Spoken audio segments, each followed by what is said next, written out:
welcome back to English with Lina. So today we're going to explore the topic, how to generate ideas for IELTS Speaking Part 3. Okay, so I'm just gonna say this disclaimer. There are many ways to successfully answer all questions in Part 3. My way is just one of them, okay? All roads lead to Rome. So in this video, I will show you how I approach this session. The first one, you should practice with all common topics. The more, the better. So let's say I'm going to give you a list of some common topics. First is about technology. Next is advertising. This goes under the umbrella term business. So business inside this topic, you can have like advertising, marketing, leadership, or finance. Okay.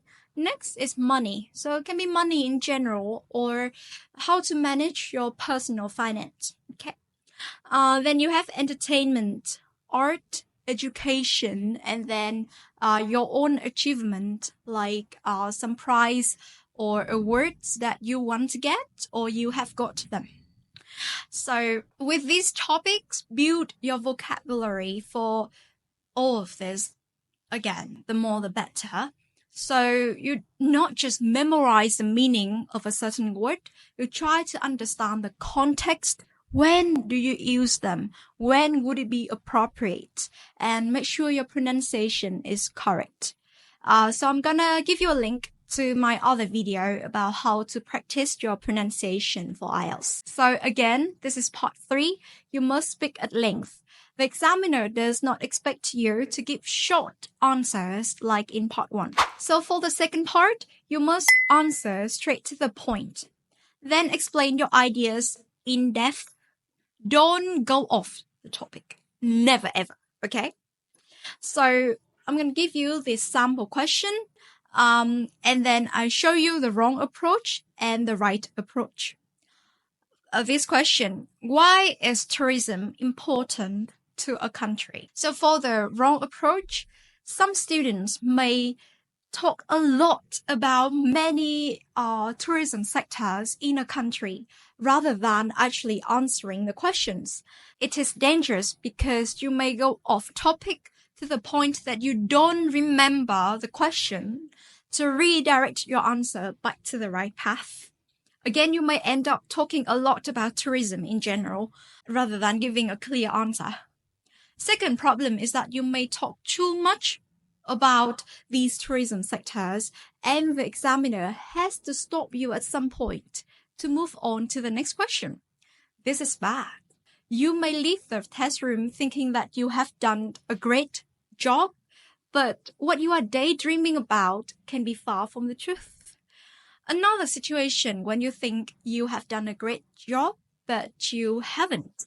The examiner gives part 3 questions based on how much they think you can achieve.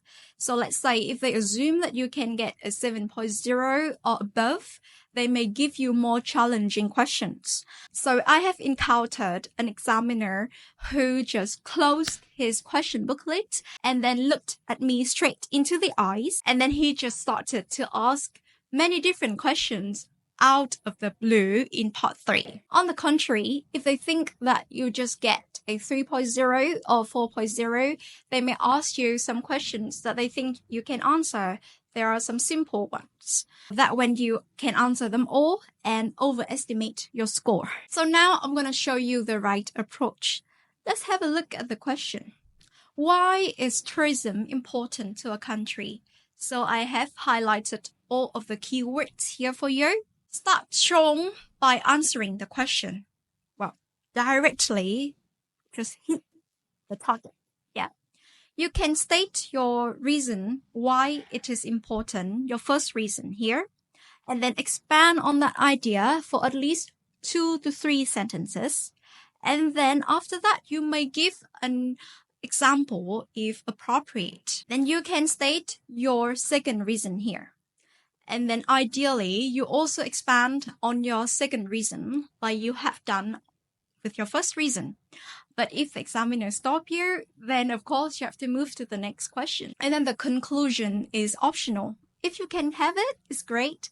If you cannot, it's Also, okay, don't make a fuss out of it and then feel like so worried, okay? Of course, if you are able to brainstorm fast, you should have an opening sentence that give more or less like a summary about all of the reasons that you are going to talk about.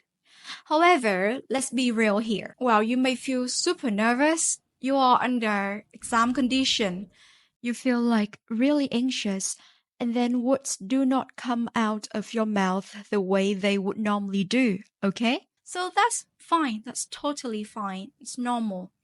It's okay to start answering the question directly with your first reason. I will keep posting IELTS videos, and especially I will talk more about IELTS Part 3 and how to answer different types of questions in this session. You may not notice, but I have posted some YouTube shorts, so please check them out and give me your feedback. Thank you very much. Please click the like and subscribe button. See you in my next video. Bye for now.